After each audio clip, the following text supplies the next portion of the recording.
Welcome to this explainer on competitive strategy.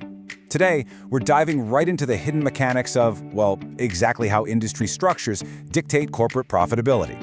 So, if you're an executive, a business student, or honestly, just someone who loves dissecting why certain companies build massive empires while others barely scrape by, you are absolutely in the right place. Let's kick things off with a massive, real-world mystery. I mean, have you ever wondered why airlines constantly struggle to make a dime? They seem like they're always just one crisis away from bankruptcy. Meanwhile, software companies are out there enjoying absolutely massive compounding margins year after year. The gap is just staggering. Well, today, we are going to solve that mystery using literally one of the most powerful analytical lenses in all of business. To crack this case, here's our roadmap for today's explainer. First, the profit margin mystery. Second, unpacking the framework. Third, the 5 forces in action. And finally, mastering your competitive strategy. Let's get into it. All right, Section 2, Unpacking the Framework, introducing Michael Porter's theory. You know, when most of us think about competition, we kind of get tunnel vision, right? We only look at our direct, obvious rivals. But Michael Porter's famous 5 forces framework, it teaches us that true profitability and really the overall attractiveness of an entire industry is actually shaped by 5 distinct market forces all working together at the exact same time. It's about shifting from this one-dimensional view of your competitors to a holistic 360-degree view of the entire battlefield. The framework basically tells us that your profits aren't just threatened by the guy selling the exact same product as you. Nope. They are squeezed, pressured, and pulled by a complete ecosystem of players. And honestly, understanding this ecosystem is the absolute key to unlocking why your margins look the way they do. Moving right along to Section 3, the 5 forces in action, airlines versus software. So, we begin with force number 1, which is the threat of new entrants. This force asks a really crucial question about your business environment. Just how easy is it for a completely new company to set up shop and start stealing your customers? In business strategy, we call this evaluating your barriers to entry. High barriers protect your profits. Low barriers, well, they leave the gates wide open. If anyone can just wake up tomorrow and do exactly what you do, your margins are going to constantly be under attack simply because new players will just flood the market to grab a piece of the pie. Let's look at our airline example. In that industry, the threat of new entrants is incredibly low. I mean, think about it. It requires billions of dollars in upfront capital just to buy planes, secure those highly coveted airport gates, hire specialized labor, and navigate an absolute maze of strict global safety regulations. The barrier to entry is basically a massive fortress. On the flip side, the software industry faces an intensely high threat. 2 developers sitting in a garage with laptops and decent Wi-Fi can literally code and launch a disruptive global app over a single weekend. The barrier to entry is almost non-existent.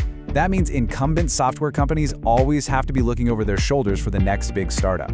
Next up is force number 2, the bargaining power of suppliers. This is where we look at how much leverage your vendors have to actively drive up your operational costs, or just dictate terms to you, simply because you literally have nowhere else to go. If your suppliers know you desperately need their specific parts, or services, or raw materials just to survive, they hold all the leverage. They can comfortably just raise their prices, knowing you basically have no choice but to pay up, and that directly eats right into your bottom line. So back to the airlines. Their suppliers hold all the cards. They rely almost entirely on this massive duopoly of plane manufacturers, Boeing and Airbus. If those 2 decide to hike up the cost of a new jet, the airlines basically just have to absorb that cost.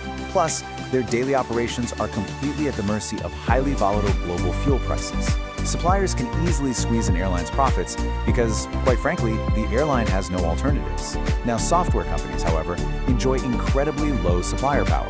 The market is absolutely flooded with highly competitive, super cheap options for cloud hosting, open source code, developer tools, you name it. If one server host decides to raise prices, a software company can just seamlessly migrate their data somewhere else in an afternoon. That flexibility acts like a shield for their profit margins. Now, let's flip the script and examine force number 3, the bargaining power of buyers. This force evaluates exactly how much leverage your end customers hold. Can they force you to drive down your prices, or demand higher quality, or even play you and your competitors against each other? This really all comes down to price sensitivity and alternatives. If your customers can effortlessly walk away from your product without suffering any real consequences, their bargaining power is massive. And your ability to charge a premium? Yeah, that completely vanishes. And boy, do airline customers hold tremendous, margin-crushing power. Just think about your own travel habits for a second. You can open a browser, compare prices across 10 different airlines in seconds, and book the absolute cheapest flight with zero loyalty penalty. It is totally commoditized. But software buyers? They have almost no power. Once a massive corporation integrates a specific operating system or a CRM tool into their daily workflow, pulling it out is an absolute nightmare. It becomes incredibly expensive, time-consuming, and operationally risky to switch to a competitor. The software becomes deeply sticky, essentially locking the customer in. And this high switching cost creates a massive moat for software profits. All right, moving along to force number 4, we have the threat of substitute products. Now, a quick heads up, this is not about a customer choosing a rival brand within your space. Instead, this force challenges you to ask, can my customers solve their core problem using a completely different method, entirely outside of my industry? A substitute offers an alternative way to accomplish the exact same goal, completely bypassing your market altogether. And if strong substitutes exist, well, there's a hard ceiling on what you can charge before customers simply abandon your industry entirely. We all actually witnessed a massive real-world example of this fairly recently. During the pandemic, the airline industry learned a devastating lesson about substitute products. Millions of business travelers didn't just switch from flying Delta to flying United, they stopped flying completely. They pivoted to virtual communication platforms to hold their meetings. The fundamental underlying need, which was, face-to-face communication and deal-making, was suddenly solved by a piece of software completely outside the transportation sector. And that right there is the terrifying power of a true substitute product. Finally, we reach force number 5, the intensity of rivalry among your existing competitors.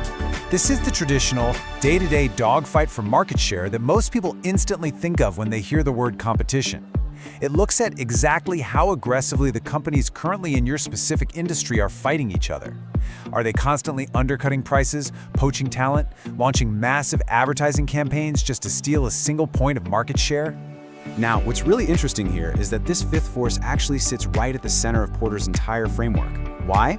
Well, because it acts as the ultimate convergence of all the other market pressures we just talked about. The threat of new entrants, the power of buyers and suppliers, the looming shadow of substitutes, they all funnel down and amplify the rivalry right in the middle. The sheer intensity of this central rivalry dictates exactly how bloody the battlefield gets, and whether anyone in the industry is actually walking away with a meaningful profit. Because airlines essentially sell a highly commoditized service that feels identical from one company to the next, it's really just a seat getting you from point A to point B, they are constantly forced into fierce race-to-the-bottom price wars to win your ticket. This absolute dogfight destroys their profit margins.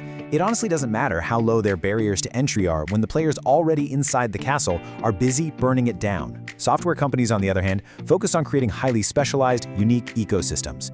By differentiating themselves so heavily, they completely avoid those direct margin-killing price wars, which allows them to maintain their status as absolute profit engines. Which brings us to our final section, Section 4, Mastering Your Competitive Strategy, Defend and Influence. So, looking at this complete picture, the threat of new entrants, the leverage of suppliers and buyers, the looming threat of substitutes, and of course that central rivalry, it becomes crystal clear that competition is far more complex than just beating the guy across the street. It is a breathing, dynamic ecosystem of pressures. You aren't just fighting the company that makes a similar product. You are fighting a multi-front war against anyone and anything that can squeeze your profitability. The ultimate takeaway is this. By analyzing these exact forces, business leaders can suddenly see the invisible architecture of their industry. They understand precisely why some sectors naturally print money, while others aggressively burn it. But more importantly, they can use this data strategically. Knowing your vulnerabilities allows you to build deeper moats to defend against new entrants. Or you can lock in long-term contracts to weaken supplier power. Or actively innovate to influence the entire market structure in your favor. Basically, you stop reacting to the market and you start shaping it.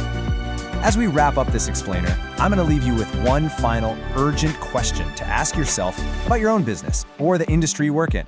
Which of these 5 forces is quietly destroying your profit margins right now? Take a hard look at your market, apply the framework, and start shifting the balance of power back in your favor. Thanks for joining me on this explainer today, and keep learning.